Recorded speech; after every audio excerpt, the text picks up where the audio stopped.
منافقین آیا کرتے تھے اور حضور سے جو ہے سوالات کیا کرتے تھے، اس طرح کے سوالات کہ اے نبی تم یہ بتاؤ یہ بتاؤ یہ بتاؤ، اور پھر ان کا دیکھا دیکھی مسلمان بھی کچھ سوالات کرنے لگ گئے. مسلمان جانچنے کے لیے نہیں، علم جانچنے کے لیے نہیں، بلکہ اپنے مطلب کے لیے.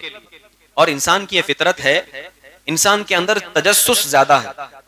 تجسس کا مطلب ہوتا ہے ابھی ان کو ایک سوال کا جواب بتا دیا جائے گا، وہ معلوم ہوگا، پھر بھی وہ سوال پوچھیں گے. صرف ان کو سوال کرنا ہوتا ہے، جواب سے مطلب نہیں ہوتا. اس سے کیا ہوتا ہے، نبی کی ذات کو تکلیف ہوتی. ایک بار ایسا ہوا تھا تو مسلمان بھی سوال کرنے لگ گئے، منافقین بھی ستانے لگ گئے. اللہ تعالیٰ نے قرآن میں آیت نازل فرما دی. کبھی ذرا غور کریں بات پر کہ تکلیف نبی کو ہو رہی ہے تو جواب اللہ دے رہا ہے. نبی چاہتے تو کہہ سکتے کہ میرے ساتھ ایسا مت کرو، لیکن اللہ سے نبی کی محبت صاف نظر آتی ہے کہ نبی کے قلب اطہر پر اگر کوئی بات گراں گزرتی ہے تو اللہ فوراً آیت نازل فرماتا. کیا آیت ہے؟ اللہ فرماتا یا ایھا الذین آمنوا اذا ناجیتم الرسول فقدموا بین یدی نجواکم صدقہ ذلک خیر لکم واطہر فإن لم تجدوا فإن اللہ غفور رحیم. اللہ فرماتا اے مسلمانوں، آج کے بعد اگر نبی سے کوئی سوال پوچھنا ہے، کوئی سوال اگر پوچھنا ہے تو تمہارے لیے فرض ہے کہ تم سب سے پہلے کسی غریب کو کھانا کھلاؤ یا صدقہ دو، تب جا کر کے ایک سوال کرنا. پھر دوسرا سوال کرنا ہے تو پھر صدقہ کرنا، پھر دوسرا سوال کرنا. جیسے ہی آیت نازل ہو گئی، سارے صحابہ کرام کے دل پر رعب طاری ہو گئے کہ نبی کی عظمت بتانا مقصود تھا کہ نبی تمہیں ملے ہیں تو یہ مطلب نہیں کہ ہمیشہ ان کو پریشان کیے رہو. صحابہ کرام پریشان تو نہیں کرتے، لیکن منافقین زیادہ کرتے تھے اور یہ چیز زیادہ جو ہے چل گئی تھی، تو سارے لوگوں میں یہ بات پھیل گئی. اب جانتے ہیں صحابہ کرام کہنے لگے کہ آخر ہمارے لیے مسئلہ مشکل ہو گیا ہے. اب ہمیں بہت ساری باتیں کرنے ہوتی ہیں، سوالات کرنے ہوتے ہیں. ہر بار صدقہ دیں گے اتنے پیسے تو نہیں ہیں.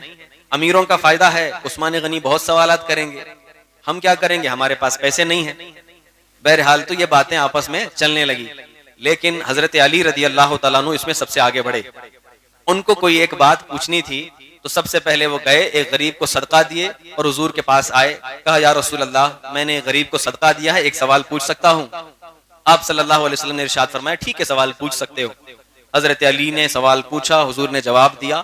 جیسے ہی جواب لے کر کے واپس پلٹ رہے تھے، اللہ تعالیٰ نے آسمان سے جبرائیل امین کو بھیج دیا اور کہا اے نبی، ہم جانچ رہے تھے مسلمانوں کا ایمان، ہم ان کی آزمائش کر رہے تھے، ان میں یہ لوگ کامیاب ہو گئے، آج سے یہ حکم ساقط ہو جائے گا، اب جب چاہے یہ لوگ سوالات کر سکتے بغیر صدقے کے. تو یہ جو آیت نازل ہوئی یا ایھا الذین آمنوا اذا ناجیتم الرسول فقدموا، یہ آیت منسوخ ہو گئی اسی وقت منسوخ ہو گئی. اور اس آیت پر عمل کرنے والے تنہا مولا کائنات علی مرتضیٰ ہیں. اگر قیامت میں کاؤنٹ کیا جائے گا نیکیاں کہ اس نے یہ کام کیا، یہ کیا، یہ کیا، یہ کیا، تو ممکن ہے حضرت علی رضی اللہ تعالیٰ عنہ تمام صحابہ کرام میں افضل ہوں گے. اس لیے بھی کہ جو تمام صحابہ کرام میں ایک عمل چھوٹ گیا تھا صدقہ دینے والا، وہ حضرت علی سے ہوا تھا. بہرحال تو آپ کو یہ فضیلت حاصل ہے کہ اس آیت پر تنہا آپ نے عمل کیا.